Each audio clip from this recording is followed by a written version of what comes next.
페르시아 때입니다. 유다 백성들이 이제 바벨론에 잡혀갔고 바벨론이 멸망했어요. 약 80년 만에 멸망하고 나서 메데 바사가 함께 바벨론을 멸망시키고 이 페르시아가 메데가 전 나라를 이제 통합시켜서 페르시아 때가 되었습니다. 그래서 페르시아 왕 아하수에로 왕, 그러니까 영어로 하면 크세르크스라고 써 있는데요. 아하수에로, 이게 히브리어 그대로 아하수에로고 아하수에로거나 아니면 크세르크스라고 얘기를 하는 왕입니다. 어쨌든 간에 이 아하수에로 때에 왕비를 새로 뽑아서 에스더가 왕비가 되었습니다. 그로 인해서 페르시아 전체가 잔치를 벌였고 왕궁에서도 180일이라고는 어마어마한 잔치를 벌였어요. 왜냐하면 당시 페르시아는 전 세계를 호령하는 대제국이었고 엄청난 부와 영광이 있었던 나라이기 때문에 자기의 그 권력과 힘을 자랑하기 위해서 아하수에로 왕이 이것으로 인해서 잔치를 엄청나게 크게 벌였습니다. 이런 과정 속에서 이제 하만이라고 하는 사람이 모든 신하보다 가장 높은 직위에 올리게 되었습니다. 그러니까 이 하만이 얼마나 위세등등해요. 우리나라 대한민국 총리만 해도 엄청난 큰 힘인데 우리나라가 아니라 전 세계 지배권을 갖고 있는 페르시아라는 대제국의 신하 중에 최고의 신하가 되었으니까 그 힘과 위세가 당당하죠. 그래서 하만이 이제 아하수에로 왕에 의해서 모든 신하보다 뛰어난 제일 높은 그런 직위를 받고 나니까 이 하만이 엄청난 기세등등 왕궁을 출입할 때마다 모든 신하가 이 하만에게 무릎 꿇고 절하고 인사를 하니까 막 이렇게 의기양양하잖아요. 그러니까 왕궁을 들어갈 때 나올 때 보니까 유단이었던 남유다에서 바벨론에서 포로 끌려왔던 이 한 유다인이 모르드게라고 하는 유다인이 왕궁에서 그 기세등등한 하만에게 무릎도 꿇지도 않고 절도 하지 않고 뻣뻣하게 고개를 숙이지도 않고 있으니까 하만이 자존심이 엄청나게 상했던 겁니다. 모든 신하들이 페르시아의 모든 신하들이 자기에게 머리를 조아릴 뿐만 아니라 길을 가면 다 머리를 조아리는데요. 우리 사국들 보면 그렇잖아요. 이 정승들이 쫙 가면 자 누구 영의정 누구시다 하면 막 그 보통 서민들이 다 고개를 저으리고 그 앞에 감히 쳐다보지도 못하는데 이 하만이 그런 위세잖아요.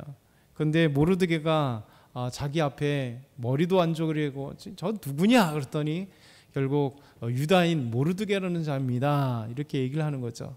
그러니까 이 하만이 너무나 자존심 상해서 이게 모르드게만 죽이려고 하는 게 아니라 그러면 자가 끌려왔던 유다인들, 그러니까 유다족 속들이라는 거죠. 왜냐하면 이제 신약 성경에 보면 유대라고 그러잖아요. 유대인이라고 하는 것은 이제 이 시절을 지나고 나중에 유대도가 된 거예요. 이만큼. 그래서 유다를 갖다가 주데아, 유대라고 이 바벨론이나 페르시아에서 칭칭하다 보니까 구약 성경에는 다 멸망하고 나오기 때문에 구약 성경에는 유대라는 말이 안 나옵니다. 그러니까 신약 성경에 보면 유대 땅 베들레헴에, 그러니까 유대 땅, 그러니까 유대라는 이름이 그때 등장하게 되는 거예요. 역사 속에 그러니까 이스라엘을 이제 유대 한 지역으로 이렇게 유다에 살았던 유다 사람들이 살았던 지역을 갖다 유대라고 이렇게 표현하는 겁니다. 어찌됐든 간에 이렇게 유다인들 이스라엘에서 끌려왔던 모든 자들을 다 죽여라 이런 계획을 갖고 이제 있는 거죠. 그러면서 오늘 말씀이 계속 이어지는 말씀이에요. 그러니까 하만이 이제 페르시아에 잡혀온 유다인들을 다 죽일 것을 계획하는데 갑자기 죽이면 안 되잖아요. 그러니까 이제 그 죽일 날짜를 이제 음모를 꾸미기 시작을 합니다. 그러니까 모르드게 한 사람으로 인해서 그 모르드게이었던 유다인들을 다 죽일 계획을 잡고 날짜를 뽑아요. 그게 오늘 3장 7절의 말씀입니다. 그러니까 아하수에로 왕 제12년 첫째 달 곧 니산월에 무리가 하만 앞에서 날과 달에 대하여 부르고 제비를 뽑아 12째 달 곧 아달을 얻은지라 이렇게 나옵니다. 성경을 보면 이제 좀 헷갈리는 것들이 달이 되게 헷갈려요. 왜냐하면 유대력도 나오죠, 바벨론 원력도 나오죠, 그 다음에 종교력도 나오죠. 이러다 보니까 첫째 달, 둘째 달, 셋째 달 이럴 때는 종교력을 얘기합니다. 종교력. 그래서 오늘 말씀 보면 첫째 달 곧 니산월. 그러니까 첫째 달. 왜 첫째 달이 다냐면 니산월이라고 하는 게 유대력인데 태양력으로 하면 우리가 쓰는 태양력 있잖아요. 1월, 2월, 3월, 4월, 5월 음력 말고 이 태양력 우리가 쓰는 달력 이제 그레고리역이라고 하는 이 달력에 의하면 2월 달과 3월 달이 니산월입니다. 그래서 니산월에 이 니산월 2월과 3월 사이인데 이때 왜 첫째 달을 했게 됐냐면 이때 출애굽하게 되면서 하나님 앞에 감사의 그 마음들을 담고 이 출애굽할 때 이 달을 첫째 달로 해라 이렇게 말씀하셨기 때문에 그래요. 그래서 결국 첫째 달이다. 이것은 이제 종교력을 얘기하는 거고요. 니산월은 그들의 우리 음력처럼 유대력은 음력이잖아요. 달로 이렇게 계산하는 날이기 때문에 니산월. 그래서 태양력으로 하면 3, 4월. 2월, 3월이 아니라 3, 4월. 3, 4월이기 때문에 이게 니산월이 바로 유대력입니다. 그러면서 오늘 말씀에 또 부루라는 제비 뽑다라고 하는 왜 니산월을 잡았냐면 이 제비를 뽑는 거예요. 제비를 뽑는다는 것은 신앙적인 입장에 하나님께서 제비를 뽑으라 할 때는 하나님께 모든 것을 맡기고 레위기부터 시작되잖아요. 하나님 출애굽하면서 무슨 결정을 할 때 제비를 뽑아라. 그래서 우리 제비를 쑥 뽑잖아요. 여러 개 중에 번호표 중에 하나를 뽑거나 어떤 구슬을 뽑거나 무엇인가를 뽑는다는 건 뭐냐면 제비라고 해요. 이 제비를 뽑는다는 것 자체가 하나님께 맡기는 거예요. 모든 것은 하나님의 권한에 있고 모든 계획은 하나님께 있으니 하나님께서 이 제비를 뽑을 때 하나님께서 함께 하옵소서. 그 가룟 유다가 죽고 난 뒤에 가룟 유다를 대신할 사도를 뽑을 때도 제비를 뽑잖아요. 그래서 마띠아가 뽑히는데 이것은 기도하고 하나님께 전적으로 맡기고 그 안에 이름들 그 중에 마띠아를 뽑을 때 하나님께서 허락하신 자라고 하는 것, 그것이 바로 제비예요. 그래서 아직도 교회에서 여러 가지 할 때 제비 뽑을 경우도 있잖아요. 그래서 이 제비 뽑는다는 것은 바로 이렇게 모든 것을 하나님께 맡긴다는 우리 신앙인데 이게 우리 기독교만에 있는 게 아니라 원래 이제 고대 근동 이 페르시아 때도 그 전에도 이 제비를 뽑는 것은 이방의 문화 속에 있었습니다. 그래서 이방 신들 이 신의 뜻에 의해서 이렇게 된 거예요. 그것도 하나님이 그 당시에 많은 사람들이 다 알고 있는 걸 갖다가 차용이죠. 가져와서 하나님께 맡긴다는 의미를 왜? 쉽게 이해가 되니까 하나님께 맡기는 의미를 갖고 있어요. 그래서 이 제비라고 하는 게 푸르라고 하는 아카드, 페르시아부터 바벨론 그 전에 아수르 그 전에 이제 아카드 아주 고대 아카드라고 하는 때가 있었는데요. 그때부터 나온 게 제비라는 게 푸르라고 하는 단어입니다. 이 푸르에서 제비를 뽑다 제비 이게 푸르예요. 그래서 나중에 이게 하만에서 승리할 때 유다인들이 이제 하만의 계략을 다 물리친 하나님의 놀라운 능력. 그래서 이 제비 뽑다라고 하는 푸르라고 하는 것에서 이제 푸림절이 생기는 거죠. 푸림절. 그래서 유대인들은 지금도 이 푸림절을 되게 귀하게 생각합니다. 왜냐하면 6월절 다음에 푸림절이 오거든요. 그래서 6월절, 그러니까 출애굽한 다음에 부림절, 우리말로 하면 부림절인데 이 부림절, 제비를 뽑다라고 하는 하만에게서 오히려 승리한 하나님의 은혜를 받은 날을 부림절, 제비 뽑은 날. 그래서 이스라엘 백성들이 살아난 날, 그렇죠? 이 날을 부림절이라고. 그래서 현대 유대인들은 이 부림절 때 착 빼입고 나와요. 남자들은 양복을 입고 여자들은 꼬맹이들까지 다 꼬맹이들은 애기들은 이제 즐겁게 보니까 막 이렇게 드레스 있잖아요. 하얀 드레스 쫙 입고 부림절 때 좋아하는 게 뭐냐면 서로 이렇게 선물을 해줘요. 왜냐하면 이 날은 뭐냐면 우리 민족의 살아난 날. 그래서 지금도 이제 유대인들은 그렇게 잘 옷을 입고 선물하는 좋은 날, 아주 중요한 날이 부림절입니다. 이렇게 부림절이 그렇게 생겨난 겁니다. 그리고 12째 달 종교력의 아달월에 태양력으로 하면 2, 3월 때 이때 이제 니산월 3, 4월 정도 되는 니산월에서 제비를 뽑고 유다인들을 다 죽일 날을 언제 잡았냐면 바로 유대력으로 아달월. 우리 태양력으로 한다면 2월과 3월 사이에 있는 이 아달월에 12째 달에 종교력을 하면, 복잡하죠. 종교력은 첫째 달, 둘째죠. 종교력. 그리고 아달월은 유대력. 태양력으로 하면 2월과 3월 달에 약 11개월 정도 후에 전국에 있는 모든 페르시아 제국에 있는 유다인들을 죽이려고. 왜 이렇게 오랜 시간을 잡냐면 페르시아가 너무 넓다 보니까 지금처럼 뭐 전화 한 방이면 딱 끝나잖아요. 문자 한 방이면 끝날 텐데 이들은 조소를 갖고 그 다음 말 보니까 역졸들이 다 그 조소를 갖고 달려가는 거야.